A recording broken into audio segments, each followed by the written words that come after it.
ॐ अज्ञानतिमिरन्धस्य ज्ञानाञ्जनशलाकया चक्षुरुन्मिलितं येन तस्मै श्रीगुरुवे नमः। श्रीचैतन्यमनोभीष्टं स्थापितं येन भूतले स्वयं रूपः कदा मह्यं ददाति स्वपदान्तिकं। वन्देऽहं श्रीगुरु श्रीयुतपदकमलं श्रीगुरून् वैष्णवांश्च श्रीरूपं सागरजातं सहगण रघुनाथान्वितं तं सजीवं साद्वैतं सावधूतं परिजन सहितं कृष्ण चैतन्य देवं श्री राधा कृष्ण पादान सहगण ललिता श्री विशाखान्वितांश्च। हे कृष्ण करुणा सिंधु दीन बंधु जगतपते गोपेश गोपिका कांता राधा कांत नमस्तुते।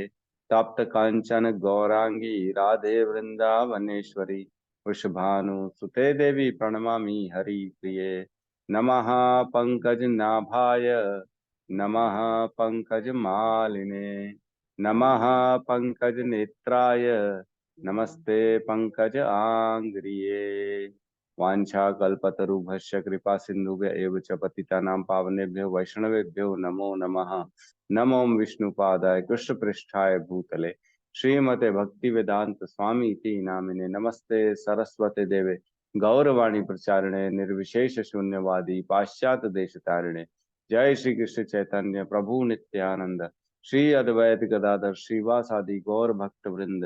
हरे कृष्णा कृष्णा कृष्णा हरे हरे हरे राम राम राम हरे हरे कृष्णा। यस माता जी।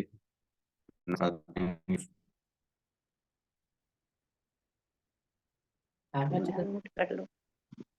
हरे कृष्णा हरे कृष्णा प्रभु जी दंडवत प्रणाम। 10 हरे नाम कृष्णा। अपराध। पहला, भगवान नाम के प्रचार में जीवन समर्पित करने वाले महाभगवतों की निंदा करना। दूसरा, शिव ब्रह्मा आदि देवों के नाम को भगवान के समान अथवा उससे स्वतंत्र समझना।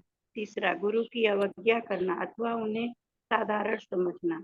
चौथा, वैदिक शास्त्रों अथवा प्रमाणों का खंडन करना। पांचवा, हरे कृष्ण महामंत्र के जप की महिमा को काल्पनिक समझना। छठा, पवित्र भगवान नाम में अर्थवाद का आरोप करना। सातवां, नाम के बल पर पाप करना। आठवां, हरे कृष्ण महामंत्र के जप को वेदों में वर्णित एक शुभ सकाम कर्म अथवा कर्म कांड के समान समझना। नौवां, अश्रद्धालु व्यक्ति को हरि नाम की महिमा का उपदेश करना। 10वां, भगवान नाम के जप में पूर्ण विश्वास न होना और इसकी इतनी अगाध महिमा श्रवण करने पर भी भौतिक आसक्ति बनाए रखना। भगवान नाम का जप करते समय पूर्ण रूप से सावधान न रहना भी अपराध है। प्रत्येक वैष्णव भक्त को चाहिए कि इन 10 प्रकार के अपराधों से सदा बचकर रहे ताकि श्री कृष्ण के चरण कमलों में परम शीघ्राति शीघ्र प्राप्त हो जो मनुष्य जीवन का परम लक्ष्य है। हरे कृष्णा प्रभु की दंडवत। हरे कृष्णा। तो प्रवेश करते हैं हम आज के भगवत गीता के सत्र में। हमने कल तक 15वें अध्याय का 8वां श्लोक कंप्लीट किया। राइट। 8वां श्लोक में बताया गया है, भगवान कहते हैं इस संसार में जीव अपनी देहात्म बुद्धि को एक शरीर से दूसरे शरीर में उसी तरह ले जाता है जिस तरह वायु सुगंधि को ले जाता है। इस प्रकार वह एक शरीर धारण करता है और फिर इसे त्याग कर दूसरा शरीर धारण करता है।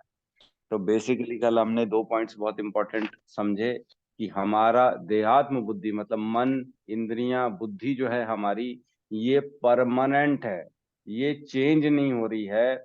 जिस प्रकार एक बल्ब की लाइट हमेशा सेम रहती है, लेकिन अगर उसके ऊपर हम झिल्ली चढ़ा दे तो उसका कलर चेंज हो जाता है, उसके ऊपर अगर कुछ हम कपड़ा रख दे तो उसका लाइट डिम हो जाती है, लेकिन अंदर से चेतना उसकी बराबर है, प्रकाश सेम है, लेकिन बाहर के आवरण के कारण उसके प्रकाश में परिवर्तन हो जाता है। उसी प्रकार हमारे आत्मा, बुद्धि, मन, इंद्रियां ये सब अंदर से सेम होती है, लेकिन जिस भी शरीर को हम धारण करते हैं उस शरीर के अनुपात में उतनी चेतना को डाउन कर दिया जाता है ना।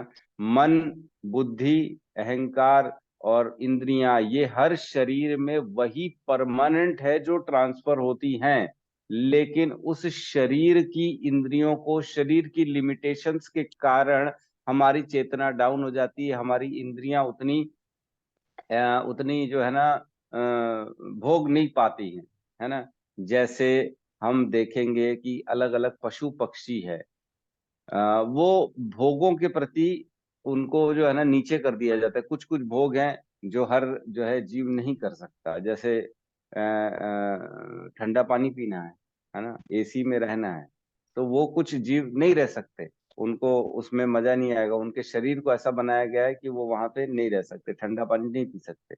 इसी प्रकार अनेक अनेक जो है ना पशुओं के, जीवों के शरीरों के अनुपात में चेतना को ऊपर नीचे किया जाता है, इंद्रियों को। जैसे पंखे का रेगुलेटर होता है ना, कम ज्यादा करते हैं हम, पंखे के बिजली उतनी ही आ रही है सब स्टेशन से, लेकिन हमारे रेगुलेटर के हिसाब से पंखे की स्पीड बढ़ती और कम होती है। उसी प्रकार शरीर के हिसाब से चेतनाएं कम और ज्यादा होती हैं। इंद्रियां भी उतनी ज्यादा एग्रेसिव होती हैं उन शरीरों में, और उतनी डाउन कर दी जाती है उन शरीरों में। ठीक है कि नहीं। कुछ शरीर ऐसे हैं जिनको सुनाई नहीं देता, कुछ शरीर ऐसे हैं जिनको 10 किलोमीटर, बोलते हैं हाथी को 100 किलोमीटर दूर की भी आवाज सुनाई दे देती, पता है कि नहीं। कुछ ऐसे जीव जंतु हैं जो जमीन के नीचे कौन सा कीड़ा घूम रहा है उसको भी सुन लेते हैं और उसके ऊपर झपट्टा मार लेते हैं। तो ये सब कैसे है, ये उनकी विशेष प्रकार की इंद्रियां होती हैं जो उस शरीर में वो उतनी ज्यादा विकसित हो जाती है और उसको जो है ना वो बेनिफिट देती है। ठीक है।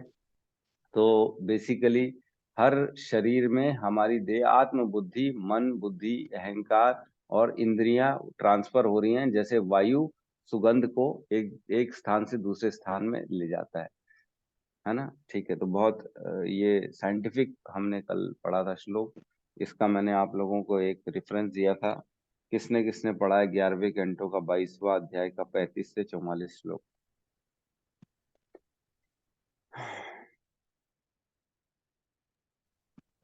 गौतम प्रभु ने पढ़ा है, हमारे रोहित प्रभु ने पढ़ा है। हरि बोल, क्या बात है। प्रभु जी मैंने खाली 44वां पेज पढ़ा है, मेरे पास भागवतम नहीं था, गौतम प्रभु जी ने डाला था वही पढ़ा है। तो गौतम प्रभु ने पूरा नहीं डाला क्या? एक ही था लास्ट क्यों तो नहीं वही। डाला प्रभु जी, गलत बात है ये तो। सॉरी प्रभु जी, मैं नेक्स्ट टाइम से पूरा डाल दूंगा। आज धन्यवाद ही डाल प्रभु दीजिएगा जी, पूरा। हाँ मेरे हाँ पास जी नहीं प्रभु। है ना प्रभु जी। मैं भी हाँ, प्रभु जी उतना ही पढ़ा हूँ जितना भेजा है।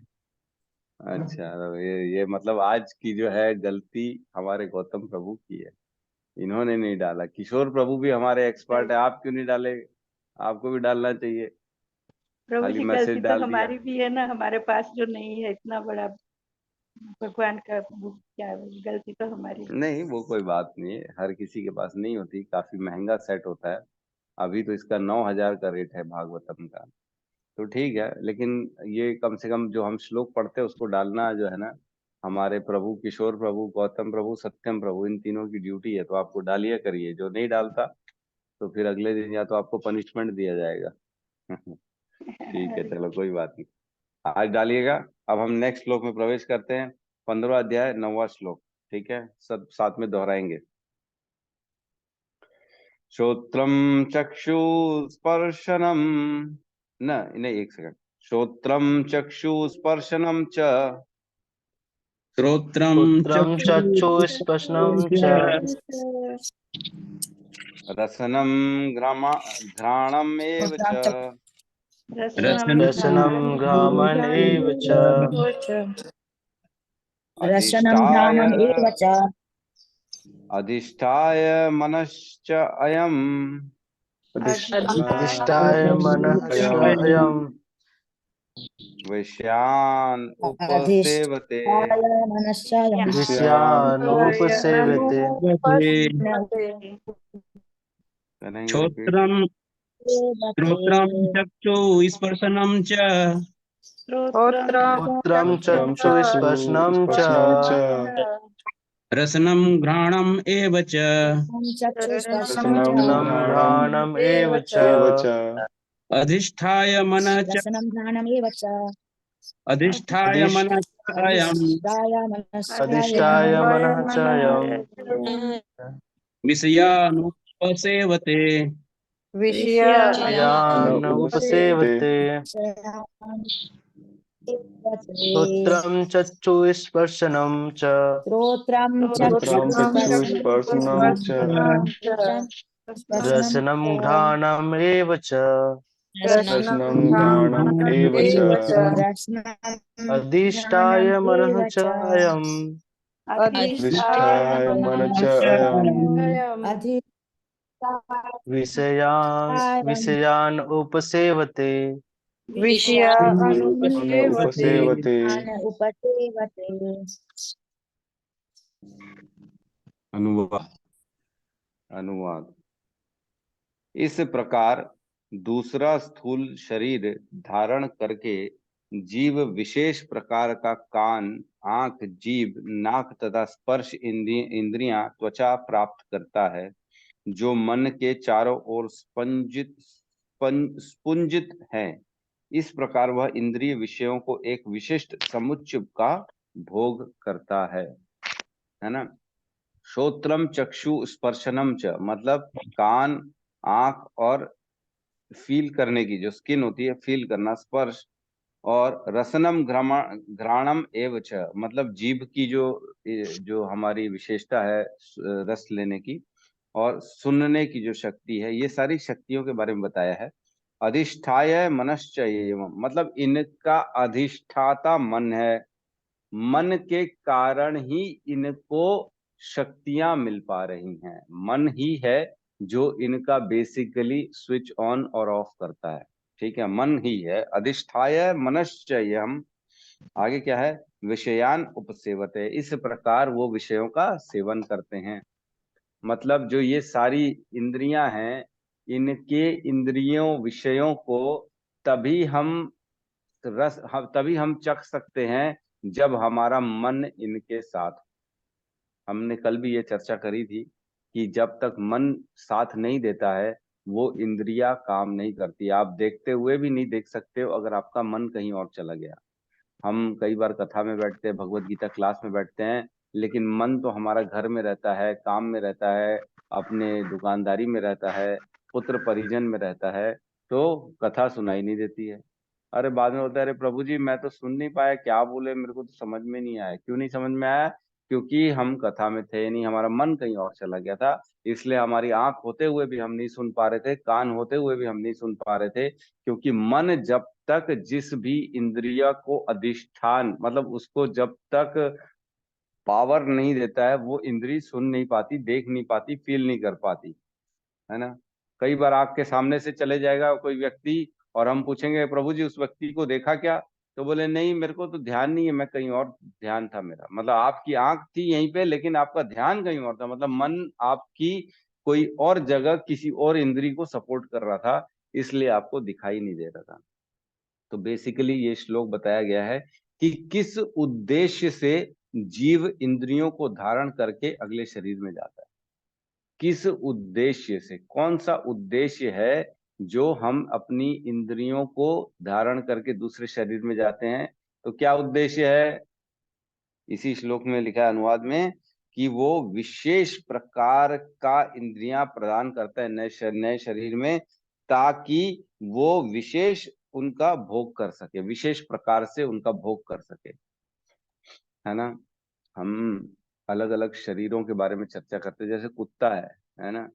कुत्ता कहीं पे भी रोड में भी संभोग कर लेता है ना, कहीं पे भी संग कर लेता है, उसको कोई रोक टोक नहीं होती।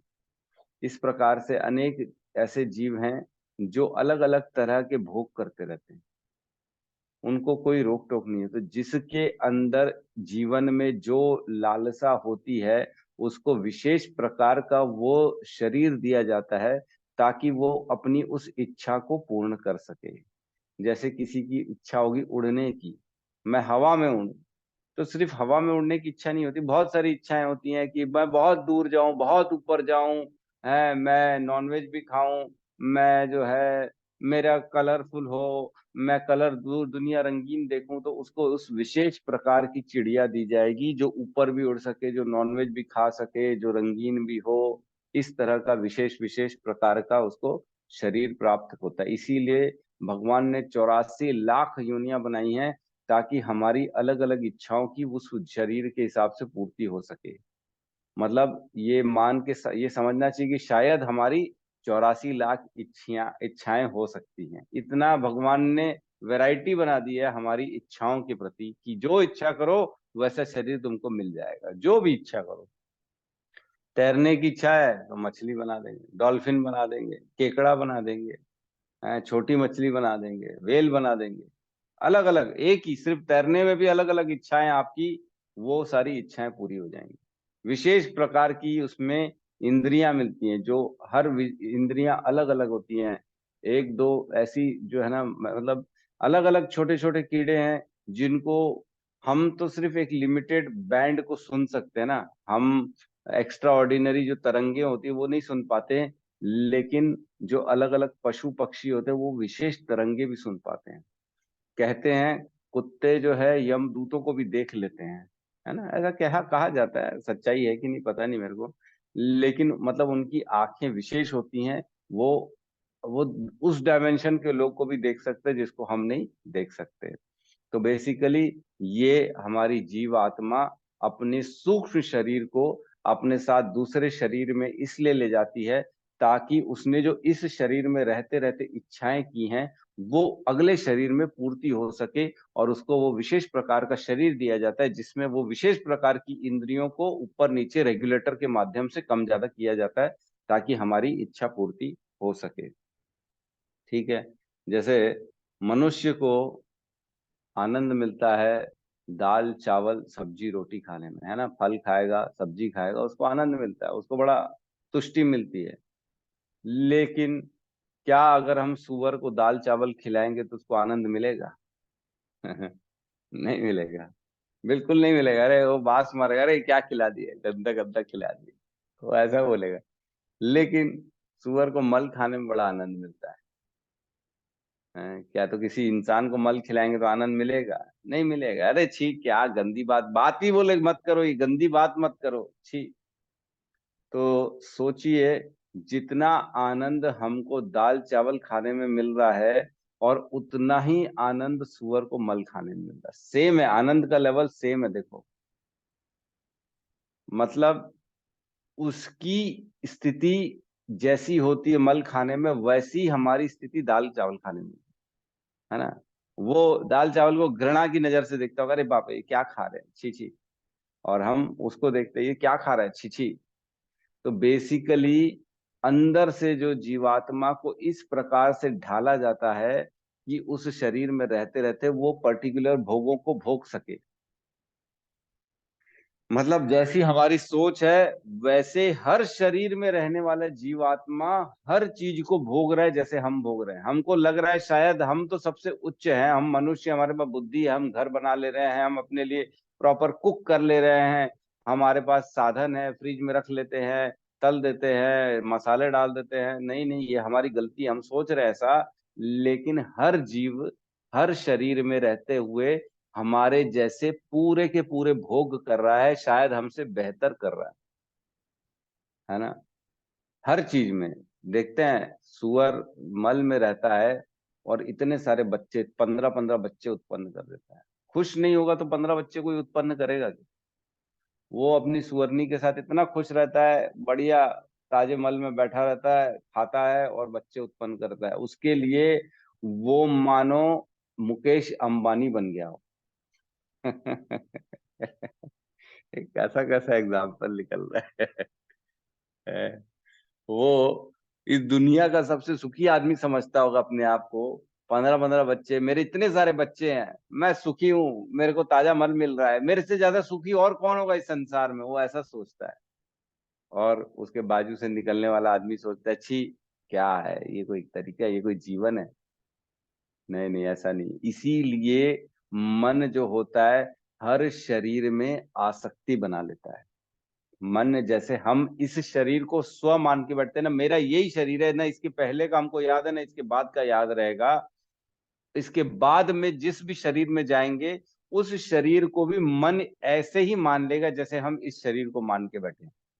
और उस शरीर में रहते रहे थे, चाहे कुत्ता का हो, बिल्ली का हो, चाहे मेंढक का हो, चाहे चींटी का हो, चाहे सांप का हो, चाहे बिच्छू का हो, उसी शरीर को वो स्व मान लेगा।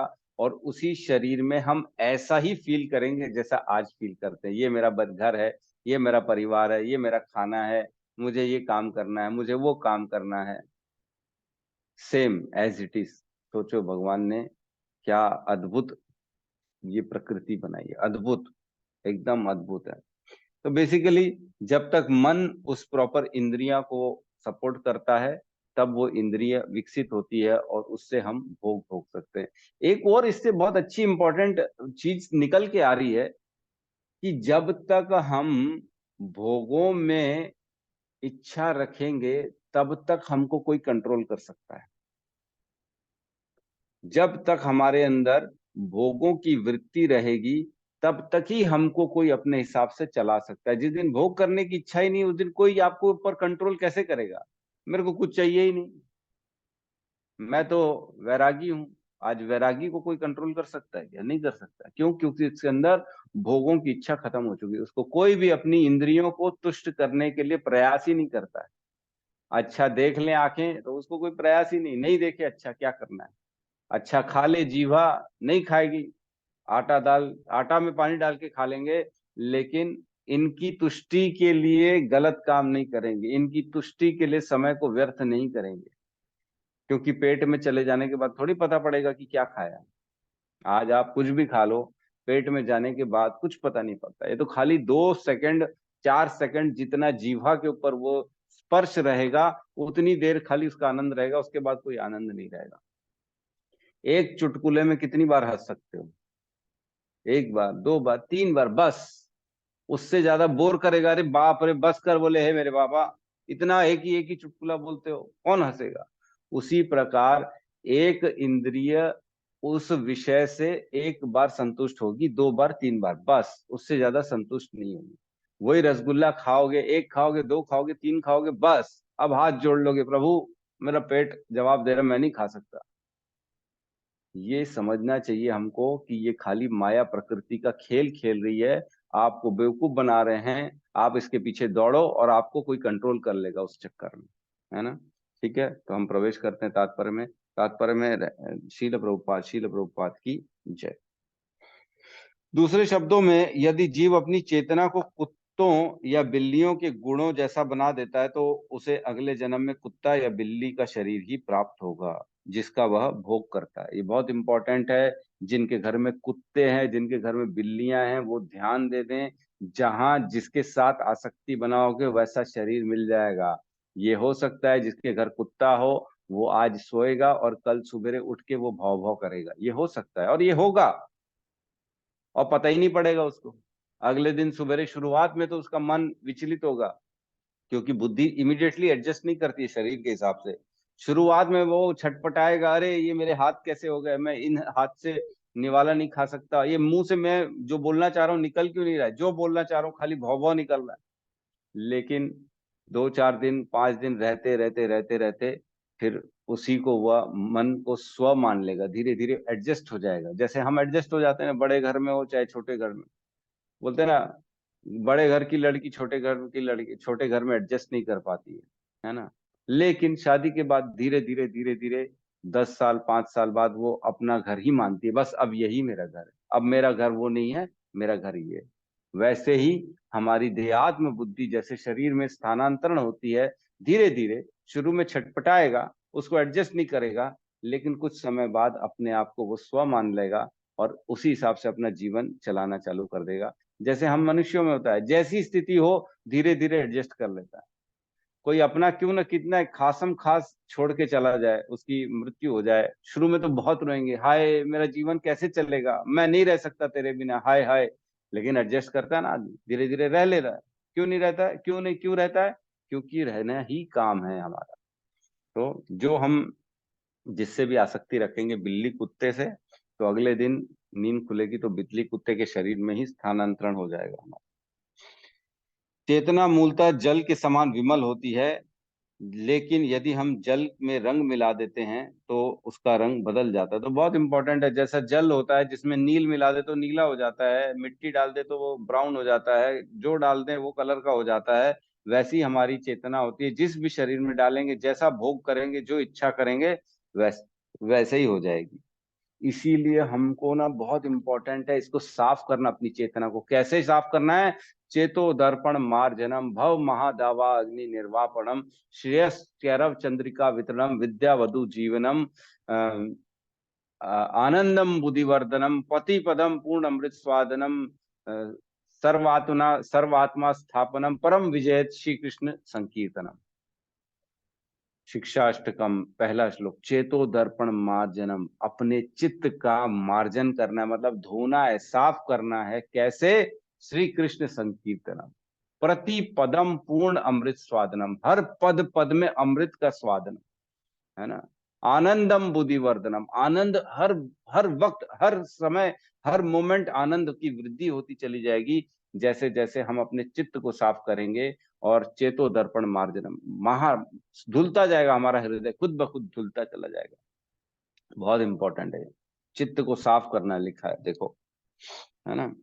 आगे कहते हैं, इस प्रकार से चेतना भी शुद्ध है, क्योंकि आत्मा शुद्ध है, लेकिन भौतिक गुणों की संगति के अनुसार चेतना बदली जाती है। तो जैसे जैसे हम जिसका संग करेंगे वैसा वैसा उस कलर में, उस पानी में कलर मिलता चला जाएगा। तो उस पानी को देखो, कलर मिलाना पानी में बड़ा आसान है, लेकिन पानी को वापस शुद्ध करना बड़ा मुश्किल हो जाता है ना। एक बार नील डाल दें तो कलर तुरंत नीला हो जाएगा पानी का, लेकिन पानी को फिर से बोले वापस वही वाला कर दो तो बहुत मुश्किल है। इतना इजी कार्य नहीं है, कोई नहीं कर सकता। वो स्पेशल स्पेशल लोग कर सकते हैं, जैसे भक्त होते हैं वो कर सकते हैं। अपने चित्त का साफ करने वाला काम कौन करता है? भक्त करता है, और कोई नहीं कर सकता। किसी को बोलो ना इंद्रिय निग्रह करो, इंद्रियों को कंट्रोल करो, अपनी अपने विषयों के प्रति आसक्त मत हो, अपने भोगों से दूर रहो, अपनी कंट्रोल करो अपनी इच्छाओं पे, ये कोई नहीं कर सकता। ये सिर्फ भक्त कर सकता है, जिसके पास ये वाला ज्ञान, भगवत गीता का ज्ञान है, वो कर सकता है, और कोई नहीं करेगा। क्यों उठेगा सुबेरे कोई, क्यों बोलेगा अरे मैं क्यों नहीं खाऊं बाहर का, मैं क्यों नहीं खाऊं होटल का?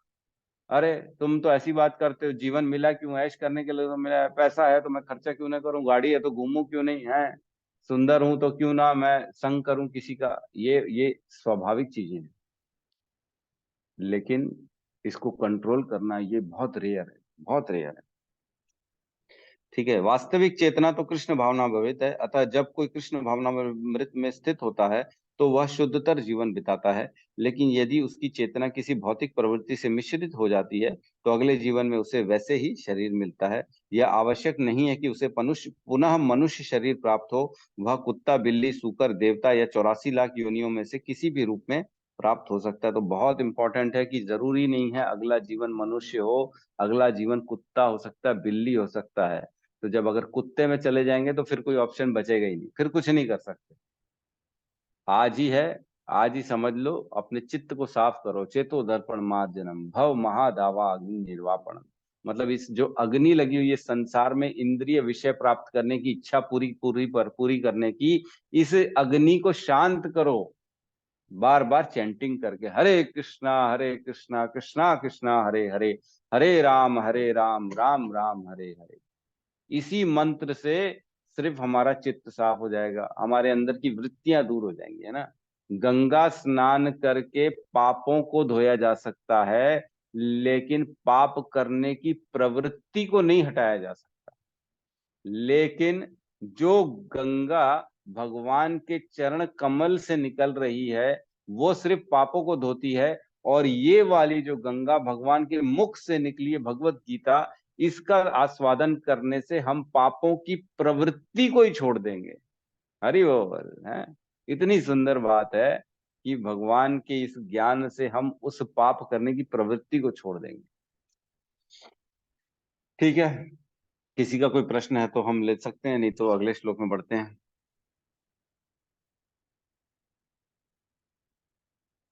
ठीक है, आपका प्रश्न भी हो तो अब अगले श्लोक के बाद ही बताइएगा। ठीक है, श्लोक नंबर 10 को ले लेते हैं, अदरवाइज ये छूट जाएगा। हम साथ में दोहराएंगे। उत्क्रमांतम स्थितम वापि, समान्तं स्थितं वापि,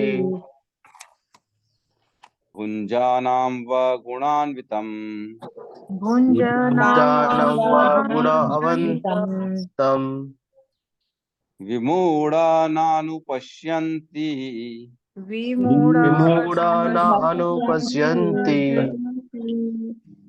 पश्यन्ति ज्ञानचक्षुषः पश्यन्ति ज्ञानचक्षुषः ज्ञानचक्षुषः उत्क्रामन्तं स्थितं वापि उत्क्रामन्तं स्थितं वापि भुञ्जानं वा गुणान्वितं भुञ्जानं वा गुणान्वितं विमूढानानुपश्यन्ति विमूढानानुपश्यन्ति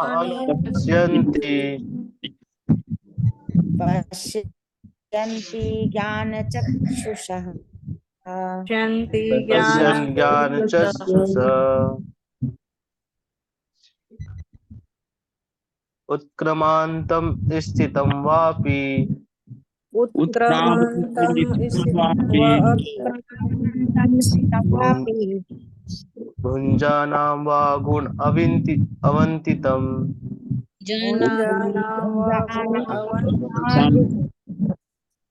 विमूढाना अनुपश्यन्ति विमूढाना अनुपश्यति पश्यन्ति ज्ञानचक्षुषा पश्यन्ति ज्ञानचक्षुषः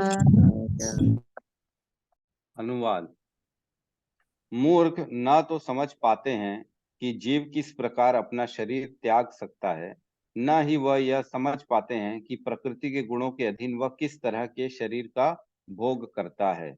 लेकिन जिसकी आंखें ज्ञान में प्रशिक्षित होती हैं वह सब देख सकता है ना। तो श्लोक को देखते हैं एक बार। उत्क्रमांतम स्थितम वापि। उत्क्रमांतम मीन्स शरीर छोड़ने का टाइम, जब शरीर छूटता है तब। शरीर या तो छोड़ दे, स्थितम या तो उसमें रहते रहते ही, दोनों समय में, वापि है ना, रहते हुए चाहे उसमें, दोनों में। भुंजानाम व गुणान्वितम, और भोग करते हुए गुणों के, गुण जो प्रकृति के गुण हैं उनको भोग करता हुआ जब शरीर में रहता है, चाहे उसको त्याग करता है। जो विमूढ़ आत्मा है, विमूढ़ मतलब एक तो मूढ़ होता है जिसको मूर्ख कहा जाता है, और एक विमूढ़ होता है। हमने एक अमूढ़ भी पढ़ा था पिछले श्लोकों में ना, है क्या था, गच्छन्ति अमूढ़ा है ना, पदम अव्ययम तत्, निर्माण मोहा जित संग दोषा अध्यात्म नित्या विषय का क्या था, अध्यात्म नित्या विनिवृत्त कामा द्वंद्वैर विमुक्ता सुख दुख संगे गच्छन्ति मूढ़ा अवम पदम अव्ययम तत्। गच्छन्ति अमूढ़ा है वो, मतलब जो मूर्ख नहीं है, जो इंटेलिजेंट है, उसकी बात चल रही थी। अब यहाँ कहा गया है विमूढ़ा। मूढ़ा मीन्स बेवकूफ, और विमूढ़ा मीन्स विशेष प्रकार का बेवकूफ स्पेशल पागल स्पेशल पागल की चर्चा चल रही है। जो स्पेशल पागल है वो नानुपश्यन्ति, वो देख नहीं पाता है। क्या नहीं देख पाता है? जो ऊपर बताया कि स्पेशल गुणों का भोग कर रहा है एक शरीर में रहते रहते व्यक्ति, है ना। और पश्यन्ति ज्ञान चक्षुषः, जिसके पास ज्ञान चक्षु है, जिसके पास ये ज्ञान है। चक्षु मीन्स आंखें, ज्ञान मीन्स ज्ञान वाली आंखें, मतलब जिसको भी देखता है ज्ञान के माध्यम से देखता है वो। ऐसा व्यक्ति जो है वो पश्यन्ति, वो सब देखता है कि बराबर गुणों को भोग कर रहा है, और व्यक्ति मर रहा है, शरीर छूट रहा है, शरीर मिल रहा है, नया शरीर विशेष प्रकार का मिला है, उसने ये गुण प्राप्त किए हैं, मन के प्रभाव में रहते हुए ये कर रहा है, वो कर रहा है, वो कर रहा है, ये सब देख सकता है। तो बेसिकली जो भगवत गीता पढ़ता है, जो थोड़ा आध्यात्मिक रहता है, वो सब चीजें देख पाता है।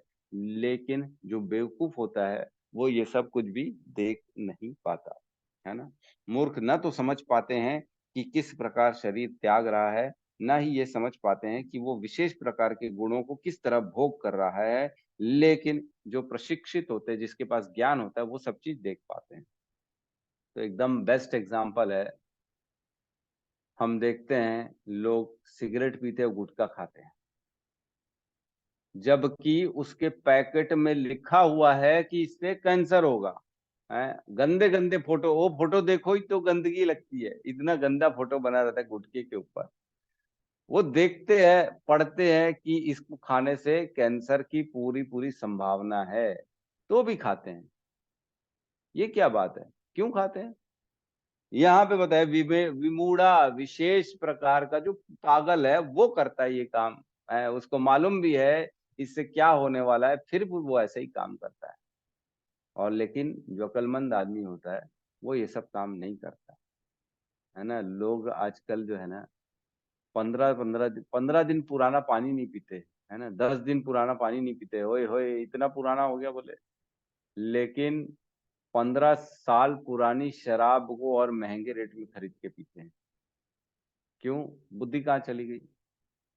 बुद्धि तो है वही, लेकिन देख नहीं पा रहे। विशेष प्रकार के पागल है वो, विशेष प्रकार के। तो अगर कोई एक व्यक्ति है जो दाल चावल खा रहा है और एक दूसरा व्यक्ति है जो शराब के साथ नॉनवेज खा रहा है और एक तीसरा व्यक्ति है जो है ना गुपचुप चाट पकौड़ी छोले भटूरे खा रहा है बाहर होटल में, ठीक है। 3 तरह के व्यक्ति हैं, ठीक है। तीनों का सेवन अलग अलग चल रहा है। एक दाल चावल खा रहा है प्रेम से घर में बैठ के भोग लगा के, दूसरा जो है होटल में जाके गुपचुप चाट पकौड़ी खा रहा है, और तीसरा जो है शराब मदिरा के साथ नॉनवेज खा रहा है। तो तीनों खा रहे हैं। अगर कोई होशियार व्यक्ति है वो तीनों को देखेगा कि तीनों अलग अलग गुणों में हैं। एक सतोगुण में है जो आराम से घर में बैठ के भोग लगा के खा रहा है, वो सतोगुणी व्यक्ति है, सतोगुणी सात्विक भोजन खा रहा है।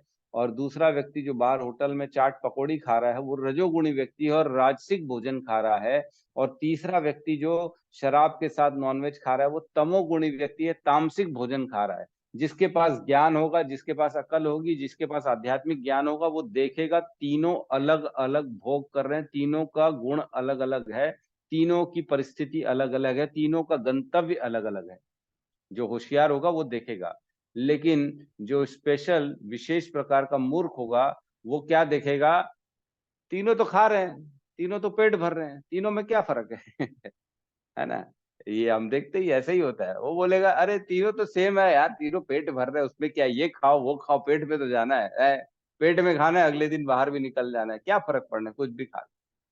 तो जो विमूढ़ है, जो स्पेशल तरह का पागल है, वो नहीं देख सकता कि क्या हो रहा है। लेकिन जिसके पास ज्ञान चक्षु है ना, यहाँ पे चल रही बात ज्ञान चक्षु की। और एक होता है चर्म चक्षु, ये हमारी जो आंखें ये चर्म चक्षु हैं, और एक होती ज्ञान चक्षु। स्पेशल प्रकार का जो गीता का ज्ञान आ जाता है तब हम समझ पाते हैं कि क्या हो रहा है क्या नहीं हो रहा है, किसके जीवन में क्या करने से क्या गति मिलेगी, कौन सही कर रहा है कौन गलत कर रहा है, ये सारा भाव आता है पढ़ने से, समझने से। लेकिन जो नहीं पढ़ेगा, जो नहीं समझेगा, वो खाली ये दे अरे खा लो सब एक बराबर है, खाना ही तो है, पेट भरना है, क्या फर्क पड़ना है, नॉनवेज भी खा लो, दारू भी पी लो, ऐश कर लो, हटाओ बस, उनको कोई फर्क नहीं पड़ता। तो बेसिकली ये श्लोक जो है ना ये बता रहा है कि जिनके पास ये ज्ञान आ जाता है उनकी स्थिति अलग हो जाती है बाकी लोगों से। बाकी लोग विमूढ़ स्पेशल तरह के पागल हैं।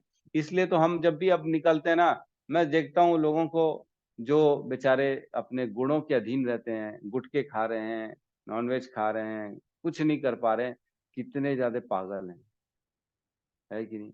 पूरा संसार ही ऐसा लगता है पागल हो गया है, खाली भोगों में लगा हुआ है, खाली सिर्फ भोगना है।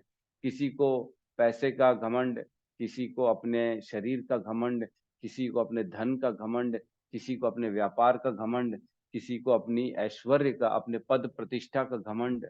लेकिन वो ये देख नहीं पा रहे हैं कि उस घमंड के कारण वो अपने जीवन का पतन कर रहे हैं।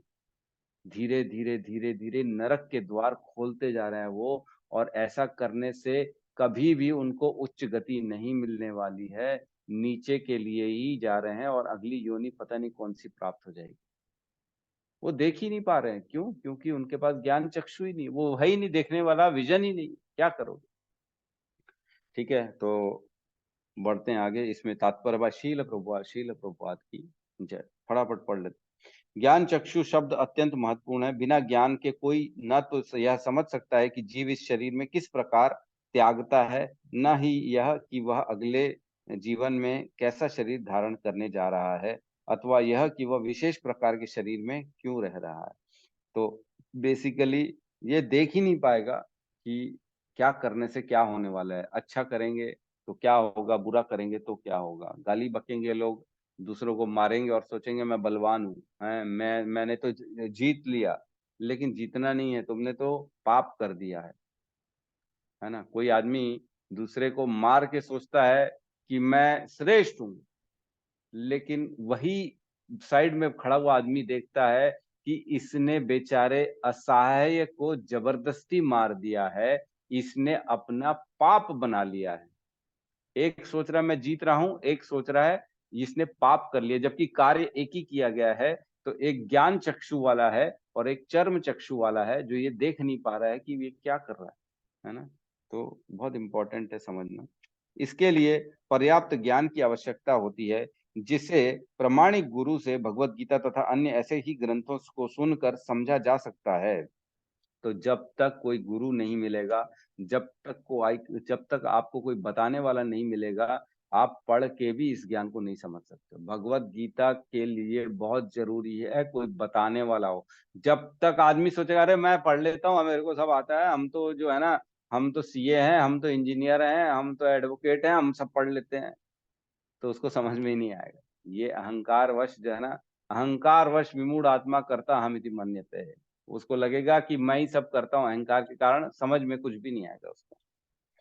तो एक गुरु के पास जाना पड़ेगा, शरणागति करनी पड़ेगी। और ये बहुत इंपॉर्टेंट है कि जो हमको ज्ञान मिल रहा है और जिससे मिल रहा है उसके प्रति कृतज्ञ रहें।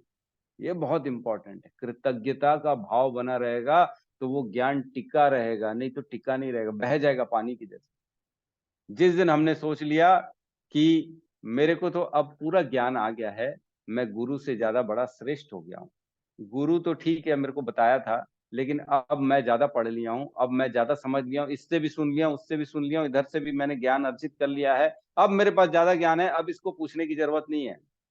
जिस दिन ऐसा भाव आया, उस दिन ऑटोमेटिकली वो ज्ञान बह जाएगा आपके शरीर से बाहर और आपके अंदर टिकेगा भी नहीं। भूल जाना उस दिन कि अब मैं कुछ बोलने लायक हूँ, सब भूल जाएंगे ऑटोमेटिकली, हमारे जबान से निकलेगा ही नहीं, भूल जाएंगे आप। तो बहुत जरूरी है कृतज्ञता की भावना रखना। जो इन बातों को समझने के लिए प्रशिक्षित है वह भाग्यशाली है। प्रत्येक जीव किन्हीं परिस्थितियों में शरीर त्यागता है, जीवित रहता है और प्रकृति के अधीन होकर भोग करता है। फलस्वरूप वह इंद्रिय भोग के भ्रम में नाना प्रकार के सुख दुख सहता है। बहुत इंपॉर्टेंट है कि इंद्रिय भोग के भ्रम में नाना प्रकार के सुख दुख सहता है। सुख दुख क्यों होता है? क्योंकि उसको भोगना है, अपनों के प्रति भोगना है। हाय मेरा अपना मेरे कलेजे से लग जाए, हाय अरे तुम्हारे कलेजे से लग जाएगा तो तुमको क्या मिलेगा? बस उसके लिए गलत काम करेंगे भाई हैं। तो आदमी को समझे कि सुख दुख नहीं है उसमें, सुख दुख किसमें है? भक्ति में सुख दुख है, सुख दुख वैराग्य में है, इंद्रिय निग्रह में है। इंद्रियों की तुष्टि का मार्ग बंद कर दो, मन को खुश रखना बंद कर दो। जितना मन को हम खुश रखने की कोशिश करेंगे उतना मन छलांग मारेगा, छलांग मांगेगा, अब और चाहिए, अब और चाहिए, और चाहिए।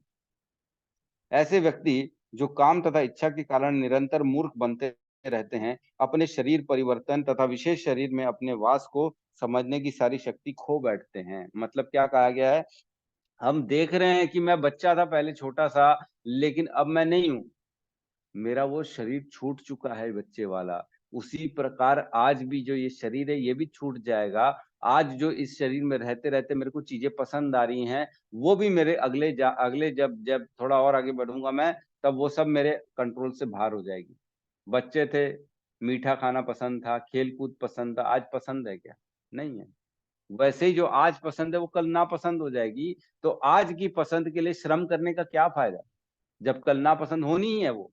आज तुम जो अर्जित करोगे, कल लगेगा अरे मैं कितना बेवकूफ था जो खिलौने के लिए लड़ता था, रोता था। ये छोटा सा खिलौने के लिए मैंने कितना, सपोज करो दो भाई थे, एक भाई बचपन में अपने दूसरे भाई को बहुत मारा था, खिलौना छीन लिया था उसका, हाथ में जो है ना वाइट वाइट कर दिया था, जो है ना चाप दिया था, बच्चे चाप देते हैं एक दूसरे को, तो खिलौने के लिए चाप दिया था वो। अब बड़ा होगा और उसके भाई के हाथ में आज भी निशान है वो कट का, तो बोलेंगे देख यार मैं कितना पागल था, कितना तेरे को मैंने काट दिया यार एक छोटे से खिलौने के लिए। वैसे ही होने वाला है, जो आज की जिसके लिए हम प्रयास कर रहे हैं, 10 साल बाद बोलेंगे अरे कितने बेवकूफ थे, इसके लिए प्रयास करते थे। ये भी कोई चीज है? बताओ भला। तो बेसिकली हम अपने उद्धार का रास्ता ढूंढें, इन सब चीजों के लिए, इंद्रिय तुष्टि के लिए कभी ना दौड़े, है ना। वे इसे नहीं समझ सकते, है ना। किंतु जिन्हें आध्यात्मिक ज्ञान हो चुका है वह देखते हैं कि आत्मा शरीर से भिन्न है और यह अपना शरीर बदलकर विभिन्न प्रकार के भोगता रहता है। आत्मा बेसिकली शरीर बदल रहा है, लेकिन शरीर सुख दुख का कारण है, आत्मा नहीं है। आत्मा कभी सुख दुख को नहीं भोगता, आत्मा तो निरंतर एक ही जगह स्थित बना रहता है ना। एक श्लोक आता है ना 13वें अध्याय में, कार्य कारण कार्य कारण भोक्तृत्वे प्रकृतिर हेतु उच्यते, पुरुष सुख दुखानाम भोक्तृत्वे हेतु उच्यते। भुंज भुंजते प्रकृति, नहीं वो तो दूसरा है, यही है। कार्य कारण कर्तृत्वे प्रकृति हेतु उच्यते, पुरुष सुख दुखानाम भोक्तृत्वे हेतु उच्यते। मतलब बेसिकली आत्मा सुख दुख के भोग का कारण है, लेकिन कारण बेसिकली आत्मा नहीं है। आत्मा के साथ मन और जो उसकी इच्छाएं हैं वो उसका कारण है भोग का। और प्रकृति जो होती है वो कार्य और कारण, कार्य हमने पढ़ा शरीर, और जो है कारण इच्छाएं, इन दोनों के कारण जो है प्रकृति है। और प्रकृति के कारण इच्छा और मन, ये सब जो है ना हमने पढ़ा था। 8 चीजें जो होती है अपरा प्रकृति होती है 7.05 में, है ना। भूमि रपो नल खन, भूमि रपो खन खन अनल वायु खम मन बुद्धि रेव च। मतलब भूमि गगन, ये 5 तत्व, फिर मन बुद्धि अहंकार, ये सारी अपरा प्रकृति होती है। ठीक है, तो उसमें हम नहीं जाते अब ज्यादा। ऐसे ज्ञान से युक्त व्यक्ति समझ सकता है कि संसार में बद्ध जीव किसी प्रकार का कष्ट भोग रहा है। अतएव जो लोग कृष्ण भावनामृत में अत्यधिक बढ़े हुए हैं वे इस ज्ञान को सामान्य लोगों तक पहुंचाने में प्रयत्नशील रहते हैं, क्योंकि उनका बद्ध जीवन अत्यंत कष्टप्रद रहता है। उन्हें इसमें से निकाल कर कृष्ण भावना भवित होकर आध्यात्मिक लोक में जाने के लिए अपने को मुक्त करना चाहिए। तो जो इस ज्ञान को पढ़ चुका है, जो ये देख रहा है, जो समझता है कि कैसे लोग अपने भोगों के कारण गलत भी कार्य कर रहे हैं, अपने शरीर के तुष्टि के लिए कार्य करे जा रहे हैं, और आध्यात्मिक जो एक्चुअल में ओरिजिनल सुख है उसके लिए कार्य नहीं कर रहे हैं, तो ये हमारा कर्तव्य है कि हम लोगों को ये ज्ञान दें कि तुम अपनी इंद्रियों के दास बने हुए हो, तुम्हारा मन तुमको बेवकूफ बना रहा है, तुम्हारा मन तुमसे अलग अलग तरह के श्रम प्रयास करा रहा है, सिर्फ और सिर्फ अपनी इच्छा पूर्ति के लिए, है ना। तो मन को छोड़ें, मन को जितना जूते मारेंगे उतना आपका जीवन अच्छा रहेगा। जितना मन को तुष्ट करते रहेंगे, ये भी ले ले मन, तू तेरी इच्छा थी ना, ले तू ये भी ले, तू भी ये ले, तो उतना मन जो है ना बलवान होता जाएगा और हम उतने वीक होते चले जाएंगे। ठीक है, किसी और प्रश्न है तो हम ले सकते हैं।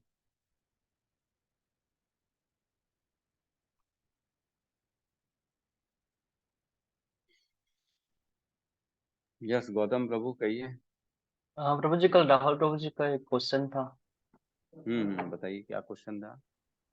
वो पूछ रहे थे कि ईश्वर क्या होता है, परमेश्वर क्या होता है, और भगवान, इन तीनों में मतलब क्या फर्क है, डिफरेंस है तीनों ईश्वर, में। भगवान और परमेश्वर। ईश्वर मीन्स कंट्रोलर, ठीक है। जो भी कंट्रोलर है उसको ईश्वर कहा जाता है। जैसे हमने पढ़ा पिछले श्लोक में, आत्मा को भी ईश्वर कहा गया है, जीव आत्मा को। क्यों? क्योंकि वो इस बॉडी का कंट्रोलर है। लेकिन supreme controller of the God head जो है वो कृष्ण है, सुप्रीम कंट्रोलर, इसलिए उनको भी ईश्वर कहा जाता है, क्योंकि भगवान सबके क्षेत्रों को कंट्रोल करते हैं। हमने 13वें अध्याय में पढ़ा कि भगवान ने बताया कि मैं हर किसी के शरीर में व्याप्त हूं और मैं उसको कंट्रोल करता हूं। उपदृष्टा अनुमंता च भर्ता भोक्ता महेश्वर, महेश्वर ईश्वर, महेश ईश्वर, मतलब हर चीज का उपदृष्टा और अनुमंता, कंट्रोल करने वाला ईश्वर है। तो सुप्रीम कंट्रोलर हो गया ईश्वर, ईश्वर मतलब कंट्रोलर। और भगवान का मतलब ये होता है जिनके पास 6 ऐश्वर्य पूर्ण मात्रा में होते हैं। 6 ऐश्वर्य कौन से होते हैं? पूर्ण रूप से वो सुंदर, पूर्ण धनी श्री हो, पूर्ण ज्ञानी हो, पूर्ण वैरागी हो, है ना, पूर्ण बलवान हो, और छठवा कौन सा है?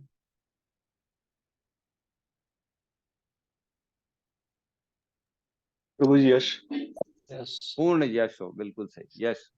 तो ये 6 ऐश्वर्य जिसके पास भी होते हैं उसको भगवान कहा जाता है, वो भगवान है। तो यही फर्क है ईश्वर और भगवान। और क्या पूछा था परमात्मा में? है ना। तो परमात्मा भगवान का ही अंश है जो हर जगह कण कण में व्याप्त हो जाते हैं, हर हृदय में प्रवेश करते हैं परमात्मा के रूप में भगवान, और उसको जो है ना कंट्रोल करते हैं।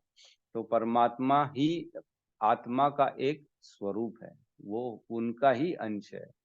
जैसे सरकार, प्रधानमंत्री सरकार के कंट्रोलर हैं, लेकिन सरकार हर जगह व्याप्त है अपने शक्ति के माध्यम से, है ना। हमारे हमारे शहर में भी सरकार है, दिल्ली में भी सरकार है ना, अयोध्या में भी सरकार है, बंबई में भी सरकार है। तो सरकार अपनी शक्तियों से व्याप्त है हर कहीं, उसी प्रकार भगवान की शक्ति है परमात्मा जो हर जगह प्रेजेंस है उनका, उस शक्ति के माध्यम से, उन्हीं का स्वरूप है। ठीक है प्रभु जी। हरे कृष्ण प्रभु जी, दंडवत प्रणाम। हरे कृष्णा। जी प्रभु जी, जैसे कि ईश्वर और परमात्मा का जो शब्द का उपयोग करते हैं, तो ये निराकारवादी और शून्यवादी लोग इसका शब्द का उपयोग करते हैं क्या? ईश्वर है, परमात्मा है, कण कण में है, ऐसा करके। देखो मैंने बताया ना, ईश्वर मीन्स कंट्रोलर। कंट्रोलर का कोई स्वरूप नहीं होता है, ठीक है, समझना कोई चीज को, है ना। एक चीज समझिए, स्वरूप वाला व्यक्ति ही जो है, जिसको हम एक व्यक्ति को एक स्वरूप बोलेंगे कि ये ऐसा दिखता है, ऐसा है, ये 2 हाथ है, 2 पैर है, 2 कान है, ये है एक्स्ट्रा वाई, तो ये स्वरूप हो गया। लेकिन कंट्रोलर का कोई स्वरूप नहीं होता, ठीक है, कि आपको शक्तियों से जो कानून बनाया गया, सपोज करो हमारे हिंदुस्तान का कानून है कि कोई चोरी नहीं कर सकता, तो चोरी से करने के रोकने के लिए कौन है? कानून है। क्या कानून का स्वरूप है? कानून का स्वरूप नहीं है। कानून तो एक शक्ति है उस स्वरूप वाले व्यक्ति की, जिसने वो शक्ति के माध्यम से आपको रोका है। तो ईश्वर जो होता है ना, बेसिकली कंट्रोलर हो गया, कंट्रोल करने की शक्ति हो गई। तो ईश्वर को अगर हम गहराई से जानेंगे, तब ईश्वर कौन है? तब भगवान है। लेकिन उनकी शक्ति है, इसी कारण वो ईश्वर कहला रहे हैं, है ना। ईश्वर कहलाने का मतलब ये है कि उनके पास ये शक्ति है ना। तो वो जो शक्ति रहती है उससे वो कंट्रोल करते हैं। इसलिए ईश्वर जनरली लोग निराकार को भी कहते हैं कि भैया ईश्वर का तो कोई स्वरूप नहीं है, ईश्वर तो बस हर कहीं है, ईश्वर के माध्यम से ही तो ये संसार चल रहा है। तो ये शक्ति के माध्यम से चल रहा है, लेकिन उस शक्ति के पीछे का शक्तिमान के बारे में लोग नहीं जानते हैं, इसलिए निराकारवादी ये सब कहते हैं। और परमात्मा तो मैंने बताया हर कण कण में व्याप्त है, इसलिए परमात्मा है। तो परमात्मा भगवान स्वयं के जो है ना, उनका एक्सपांशन होता है जो है विष्णु के रूप में। फिर विष्णु जो है हम जानते हैं महाविष्णु, फिर गर्भोदक्षाई विष्णु, फिर क्षीरोदक्षाई विष्णु। जो क्षीरोदक्षाई विष्णु होते हैं वही परमात्मा के रूप में हर कण कण में व्याप्त होते हैं। तो ये सब देखिए, जब मैंने वो बताया ना आपको, एक अंधेरे में गाड़ी आ रही है तो दूर से सिर्फ लाइट दिखेगी, तो जो लाइट दिखेंगे ना, तो निराकारवादी निर्विशेषवादी जो होते हैं ना, वो सारी लाइट तक पहुंचते, अरे इतना तेज आ रहा है, पता नहीं कहाँ से आ रहा है, कौन है, वाह वाह वाह, तेज वाला है, तेज है, तेज, बस तेज ही है और कुछ नहीं। लेकिन जो बुद्धिमान होगा वो तेज के पीछे गाड़ी देखेगा, अच्छा ये तो गाड़ी है पीछे जिसके कारण तेज आ रहा है। लेकिन और जो बुद्धिमान होगा वो देखेगा कि गाड़ी के अंदर भी एक व्यक्ति बैठा है जो गाड़ी चला रहा है, जिसके कारण ये सब हो रहा है। वो व्यक्ति हो गया भगवान स्वयं कृष्ण, और जो तेज हो गया, ये सब जो बात हो गई ना, वो ईश्वर है, वो निराकार है, वो खाली हमारे अंदर जो है ना संचालन कर रहा है, ये खाली लाइट देखने वाली आभास हो गया। तो 3 तरह के अलग अलग स्टेजेस में भगवान का साक्षात्कार होता है। तो पहला स्टेज है ब्रह्म साक्षात्कार, जहां तक निर्विशेषवादी लोग पहुंच पाते, उससे ऊपर वो पहुंच ही नहीं पाते। ठीक है प्रभु जी। जी जी प्रभु जी, जी। हरे कृष्ण, धन्यवाद प्रभु। हरे कृष्ण। ठीक है, तो हम एक छोटा सा मैं होमवर्क दे रहा हूँ आप लोगों को। श्लोक नंबर 3.29.5 इसको पढ़िएगा, है ना। 10वें श्लोक के में रेफरेंस में आएगा, 15.10 के रेफरेंस में 3:29.5, है ना। और 90 के रेफरेंस में आएगा 3.31.41, 42, 43। ठीक है, ये पढ़िएगा। कौन सा प्रभु जी, एक बार रिपीट करिए। 15.9 वाले श्लोक के रेफरेंस में आएंगे। तीसरा कैंटो 31वां अध्याय 41, 42, 43 नंबर श्लोक, 3 श्लोक आएंगे उसके रेफरेंस में। और 10वें के रेफरेंस में आएंगे 3, 29, 5, 3.29.5। और बेहतर होगा 2.60 और 61 भी पढ़ लेंगे तो ये और क्लियर हो जाएगा। 10वां श्लोक, बलात्, इंद्रियां बलात् पूर्वक जो है ना कार्य करा देती हैं। एक इंद्री भी अगर आपकी जो है ना कंट्रोल के बाहर हो गई तो आपका पतन कर देगी। वही बताया 2.60 में कि एक इंद्रिय अगर एक गंदी आदत भी पाल के रखनी है, बस प्रभु जी एक चाय ही तो है, बस चाय है, बाकी सब मैंने छोड़ दिया, तो एक चीज भी पतन का कारण बन जाएगी। तो हमारे कल सत्यम प्रभु का बर्थडे था, कल किसी ने याद दिलाया नहीं, मैं भी भूल गया, तो आज सब मिलके उनको बहुत बहुत शुभकामनाएं देते हैं, है ना।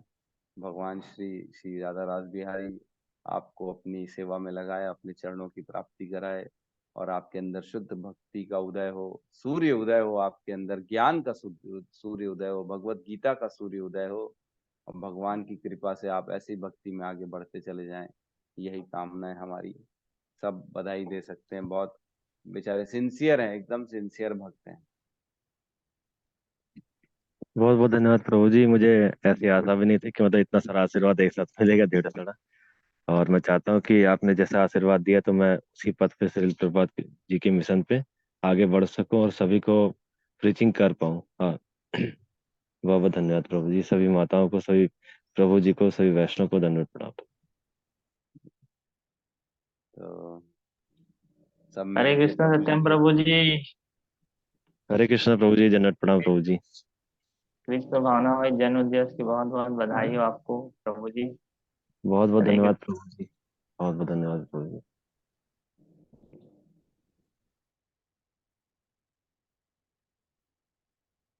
ठीक है, तो सब मिलके एक बार प्रभु जी के लिए हरे कृष्ण महामंत्र का जोर से उच्चारण कर लेते हैं। हरे कृष्णा हरे कृष्णा हरे कृष्णा कृष्णा कृष्णा हरे हरे हरे हरे हरे राम हरे राम राम राम राम राम हरे राम हरे। हरे हरे राम हरे हरे हरे। प्रभु जी का स्वभाव काफी जो है सीधा साधा स्वभाव है और भक्ति में हमेशा आगे रहते हैं, हमेशा सेवा में आगे रहते हैं। और क्योंकि कुछ ना कुछ लिमिटेशंस होती परिवार की तरफ से, बाकी चीजों की तरफ से, इसलिए कर नहीं पाते हैं। नहीं तो अगर लिमिट ना हो तो ये बहुत आगे निकल जाएंगे। ठीक है, हम उम्मीद करते हैं, कामना करते हैं ऐसा समय आएगा कि प्रभु जी बहुत आगे निकल जाएंगे। आएगा। बहुत बहुत धन्यवाद प्रभु जी। और बहुत अच्छा लगा कि मेरे गुरु को मुझ पर विश्वास है, तो एक ना एक दिन आएगा जरूर जिस दिन आगे निकलेंगे। बिल्कुल। ठीक है, तो सब मिलके अब क्लास क्लोज करते हैं। सब मिलके हरे कृष्ण महामंत्र एक बार जाप कर लेते हैं। हरे कृष्णा कृष्णा कृष्णा हरे हरे कृष्णा कृष्णा कृष्णा कृष्णा हरे कृष्णा हरे हरे हरे हरे हरे राम हरे राम राम हरे हरे राम। हरे। राम राम हरे हरे। सभी भक्त सभी वृंद भक्त की वृंद जय। की जय। जय। जय जगत गुरु जगद्गुरु शील श्रील प्रभुपाद की प्रभुपाद जय। की जय निताई गौर जय प्रेमानंदे। हरि हरि हरि हरि हरि बोल। हरि हरि बोल, हरि सत्यम हरि प्रभु बोल। की जय जय हो हो। जय हरि जय हो। हो। हरि बोल। हरि बोल।